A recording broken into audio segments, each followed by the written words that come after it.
In this video, I'm going to create an off-grid plant propagation shed. My goal is to create a room that I can propagate hundreds and hundreds of terrarium plants in.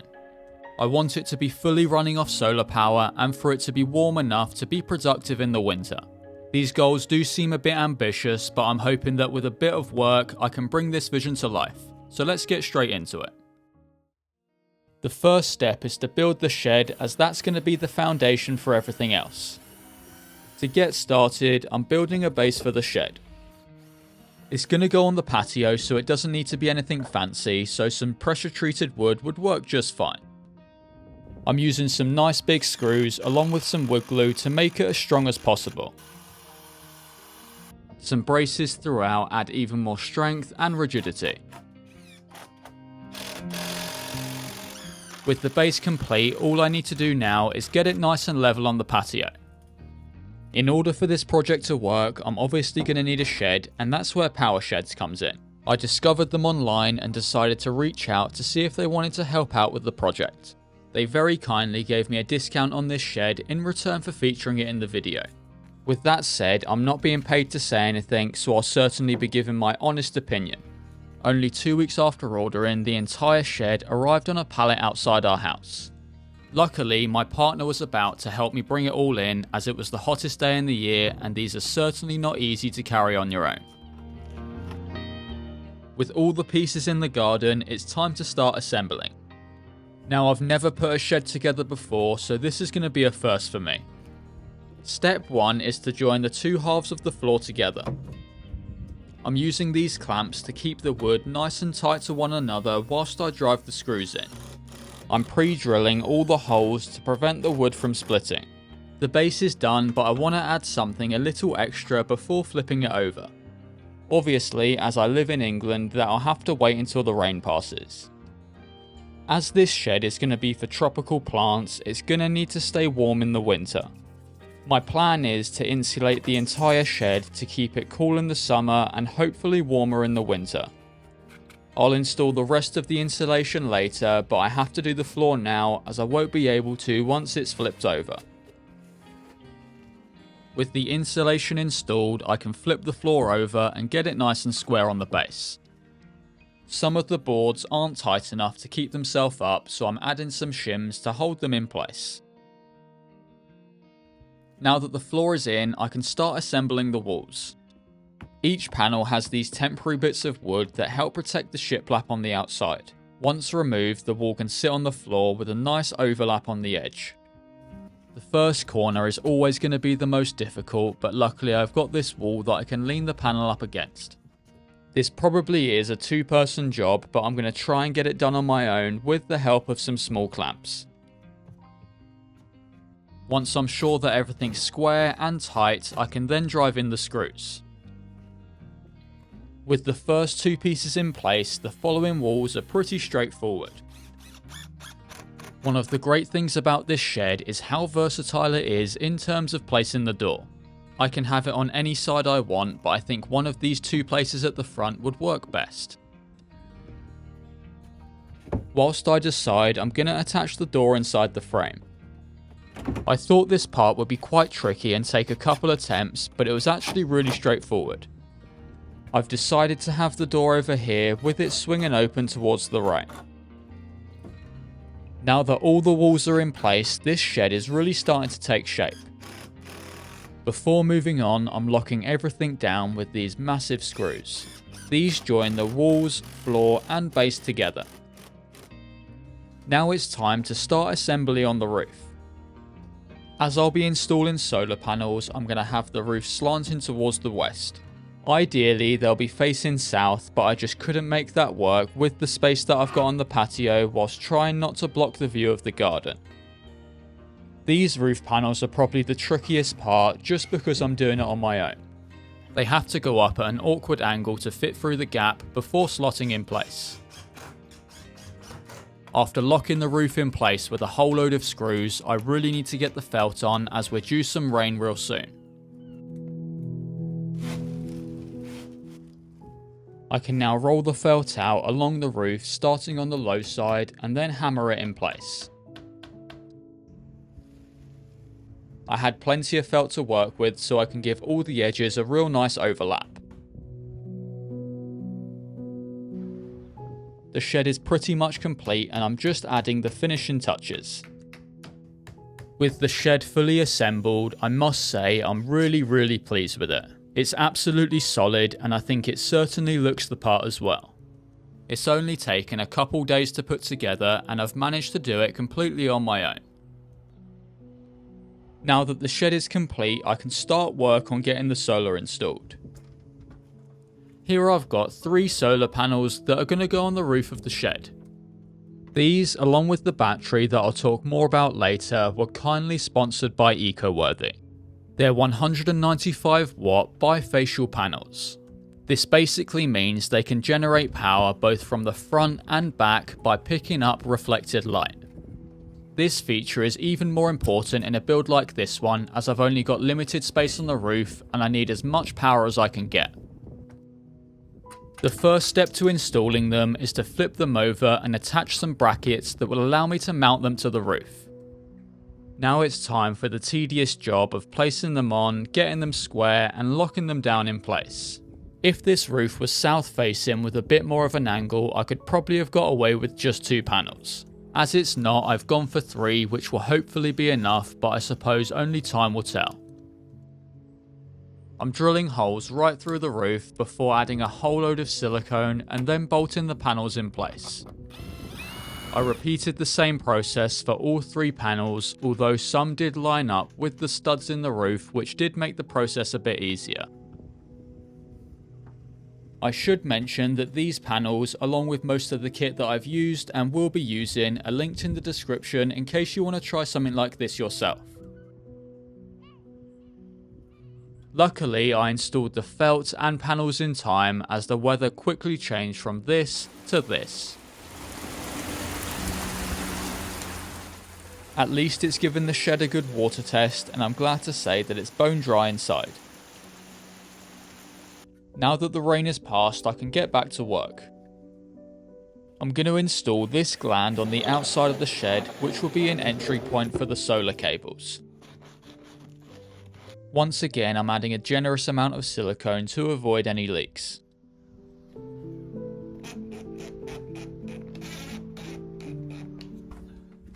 The cables for the solar panels can now be installed and led into the shed, ready for the next step. I've never done anything with solar panels before, so I've had to do a whole load of research. I'll try and briefly explain how things work, but I will leave a link to a video in the description that I found really helpful. First off, I've installed a switch that leads from the solar panels to the charge controller. This will allow me to shut off power from the solar panels if I ever needed to. Basically, what the charge controller does is regulate the power from the solar panels into the battery.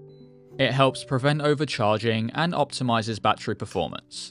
This one even has a Bluetooth function, which should be really useful.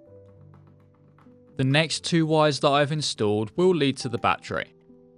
One thing that I learned whilst doing research was to install lots of fuses and switches for safety. If I'm not mistaken, most of the components have built-in fuses, but these fuses on the outside are more so to protect the wire from overcurrent. The solar panels generate DC, so I've installed this inverter which will convert that into AC.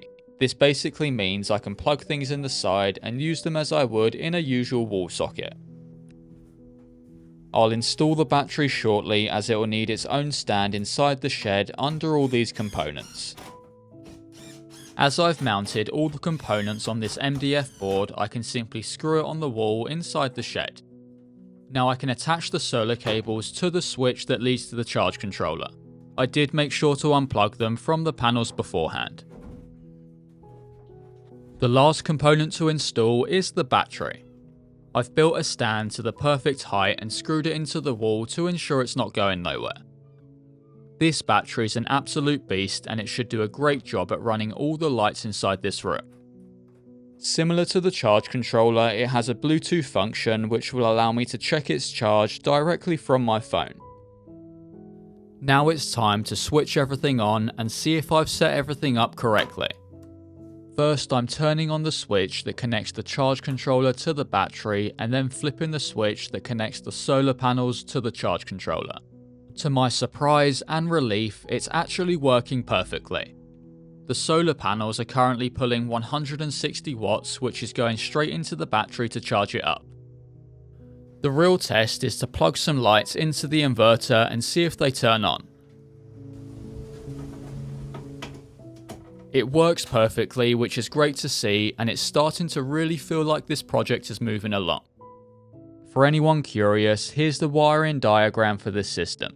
Once again, I'm certainly no expert, so be sure to do your own research. With that said, I am quite surprised how simple it was once you get your head around things.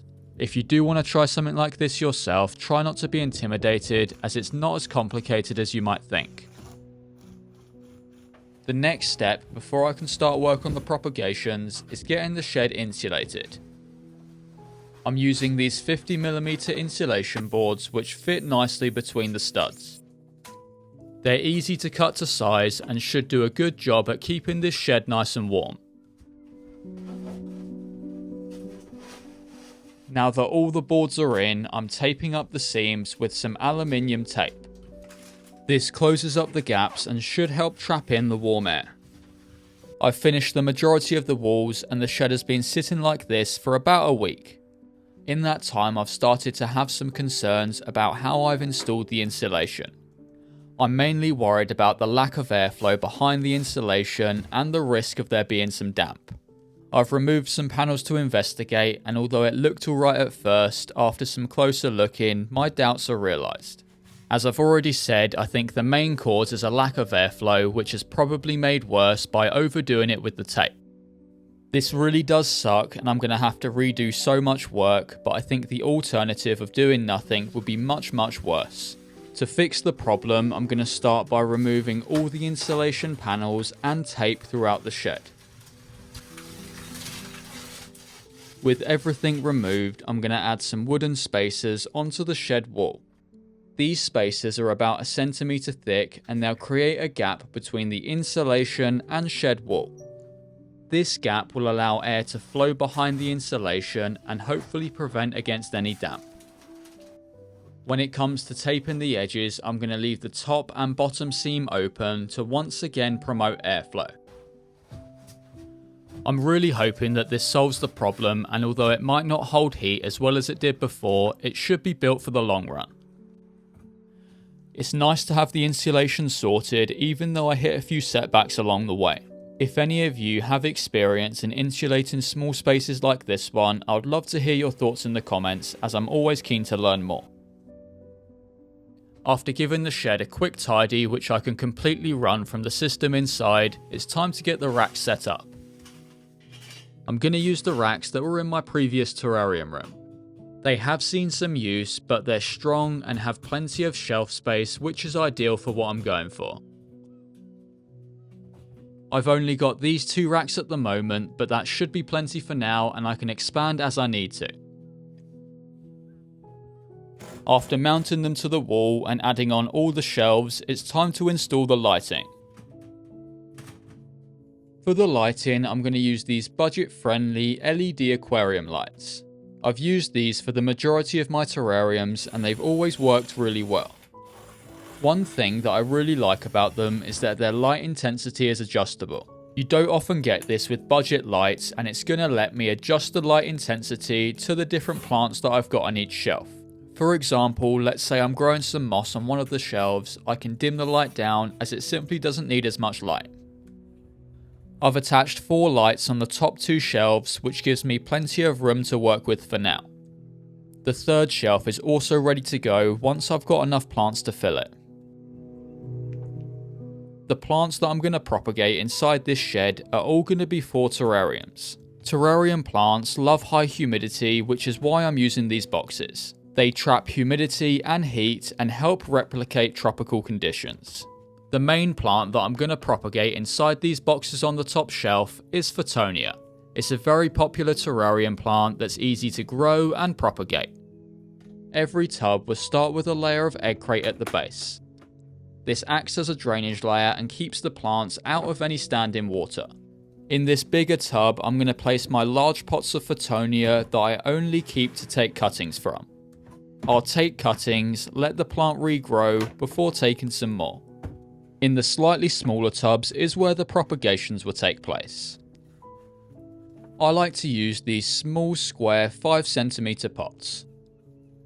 The first step is to fill them all up with substrate. I'm using a really simple mix that is cost effective and should work really well.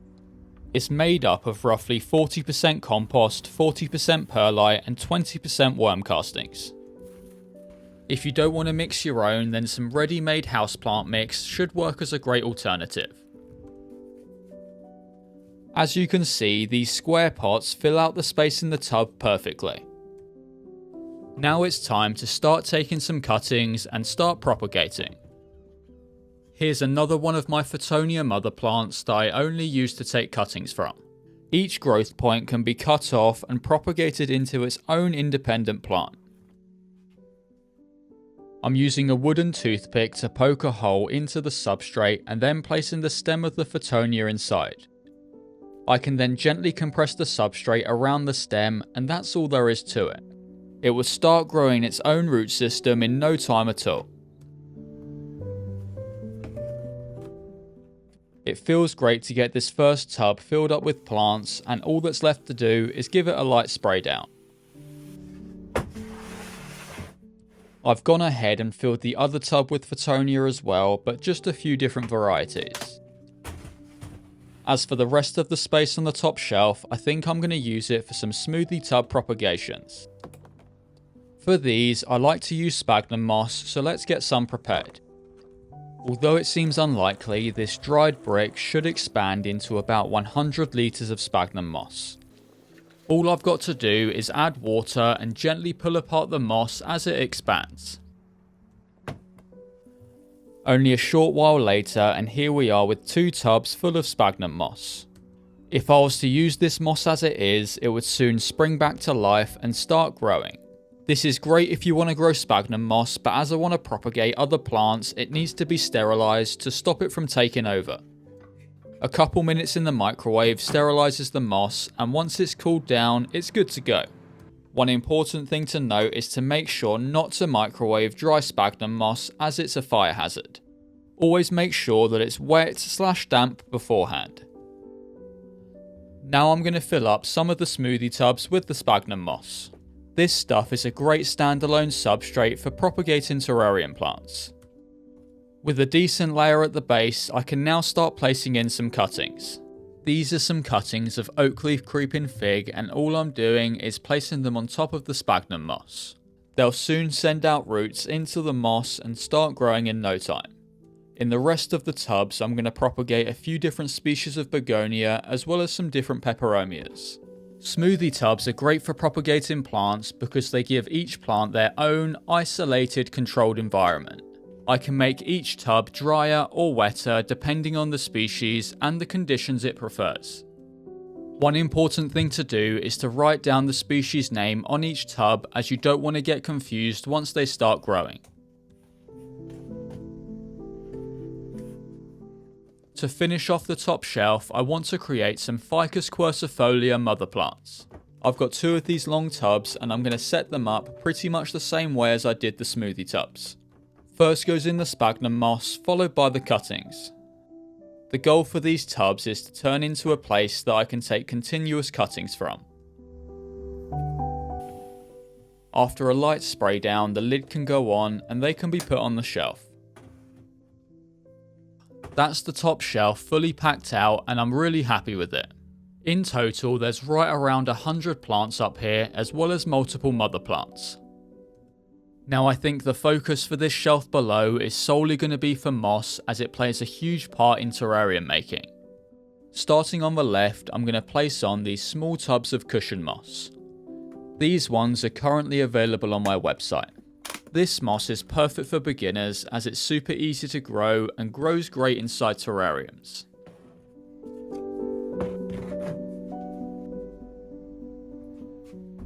Next, I've got 2 of these large tubs which I'm going to prep and fill with some more moss. I'm starting by adding a thin layer of sphagnum at the base, which will act as a growing medium and help keep the moss nice and humid. Next, it's time to fill out the tub with moss. Once again, this species is cushion moss. I'm placing each piece in and firmly pressing it down into the sphagnum. You've almost got to assemble them like a puzzle to fill out the space in the entire tub.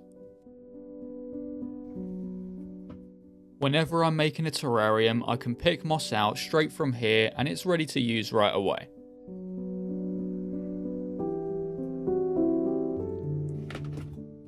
As I mentioned earlier, I can dim these lights, so I'm going to do that now. Moss doesn't require a whole load of light, so I can reduce the intensity and save on some battery power. A few small mossariums as well as a tub of random cuttings finishes off this second shelf. As I mentioned earlier, the third shelf is ready to go, and I think this will be a place for my rare terrarium plants. Unfortunately, that'll have to wait for another time as I need to order in some more smoothie tubs and pots.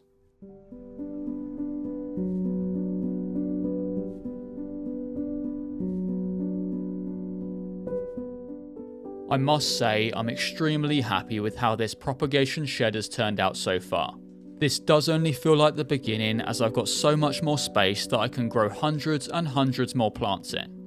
With that said, it does feel great to have these ones growing already, but I do want to make the most of the space that I've got here. It goes without saying that all of that is contingent on how much power I can produce through the solar panels. Up to now, the battery is almost always sitting at 100% and the lowest I've seen it is around 98. With that said, it is summertime, so come the winter it's going to be a different story, but I'll solve that when we get there.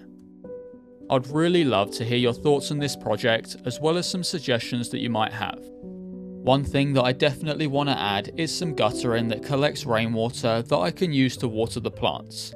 Other than that and a ton more plants, I'm not quite sure, so be sure to let me know. It feels great to have this project somewhat finished and to finally have a space that I can properly grow my own terrarium plants. For those of you in the UK, I do plan to have some of these available on my website in the near future, so be sure to keep an eye out. As always, I really hope you enjoyed this video and thank you for watching.